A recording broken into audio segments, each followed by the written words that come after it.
नमस्कार नेस्जन astro audience को नमस्कार। आज हम राशि फलों के बारे में देखेंगे।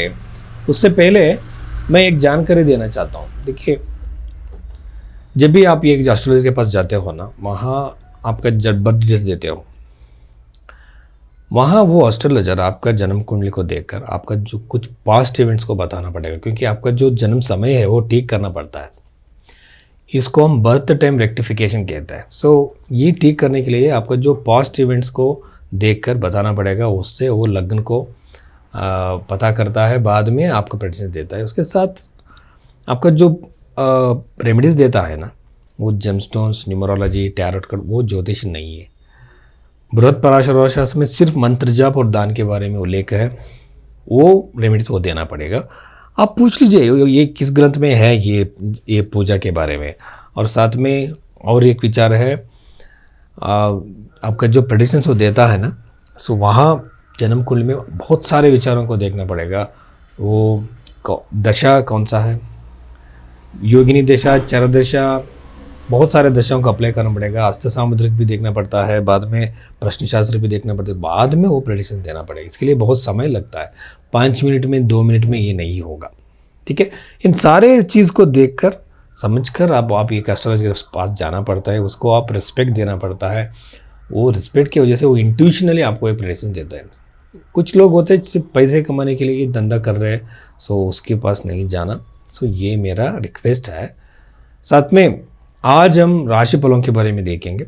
नमस्कार, आज हम डिस्कस करेंगे मीन राशि वालों के लिए नवंबर मंथ में क्या क्या एक्सपेक्ट करना होगा। देखिए, मैं यहाँ मंत्रेश्वर विरचित फलदीपिका ग्रंथ में जो प्रिंसिपल्स है, गोचार फलदय, उसके आधार पर मैं बता रहा हूँ। पहला प्रेडिक्शन है, शनि का स्थिति की वजह से बिल्कुल शादी में डिले हो जाएगी, मैरिटल लाइफ में इश्यूज आएगी। साथ में मैरिटल शादी के लिए भी जो लोग सोच रहे हैं, जो लोग ढूंढ रहे हैं पार्टनर को, उन लोगों का सक्सेस बहुत कम रहता है। यहाँ मैं एक उपाय बताता हूँ, स्वयंवर पार्वती मंत्र। यहाँ भैरवी एस्ट्रो में बुक कर सकते हो। स्वयंवर पार्वती मंत्र जाप को एक मंडलम के लिए 40 डेज के लिए बहुत जल्द रिजल्ट आ जाएगी, वो बुक कर सकते हो आप।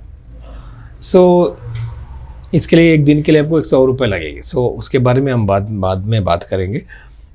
शादी में बिल्कुल डिले है, शादी के लिए सक्सेस नहीं है। बाद में फाइनेंशियल गेंस बहुत ज़्यादा रहते हैं। जो लोग छोटी छोटी बिजनेस कर रहे हैं, बिजनेस में है, जो लोग इनकम रेज करने के लिए ट्राई कर रहे हैं, कोशिश कर रहे हैं, उन लोगों के लिए बहुत अच्छा समय है, बिल्कुल फाइनेंशियल सक्सेस आएगी। और जो लोग संतान के लिए सोच रहे हैं, उन लोगों के लिए अच्छा है। जो लोग विदेश जाना चाहते हैं, विदेश में काम करना चाहते हैं, मौका ढूंढ रहे हैं, उन लोगों के लिए बहुत अच्छा समय है ये नवंबर। इस नवंबर में लोगों को विदेश जाने का योग ज़्यादा दिख रहा है, ज़्यादा अवकाश मिल सकता है आपको। कुछ लोग हैं ना, विदेश में जाकर काम करना चाहते हैं, उन लोगों के लिए ये नवंबर महीने बहुत ज़्यादा अपॉर्चुनिटीज मिल सकता है उन लोगों के लिए। जो लोग का कोर्ट केस चल रहा है, लीगल डिस्प्यूट चल रहा है, फाइनेंशियल प्रॉब्लम चल रहा है, जिन लोगों का पैसा स्ट्रक है, वो वापस आ सकता है। लाइफ में कुछ लोग दूर हो जाते हैं, बहुत इंपॉर्टेंट लोग होते हैं, वो लोग बहुत मगर दूर हो जाते हैं, मगर इस समय में नवंबर में वो वापस आ सकते हैं।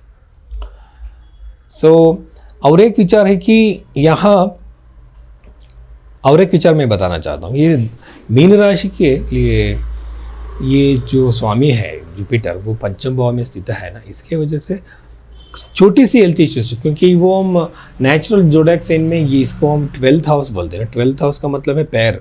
हम पैर में दर्द आ सकता है, वेरिकोस जैसी समस्या आ सकता है, थोड़ा ध्यान देना पड़ेगा।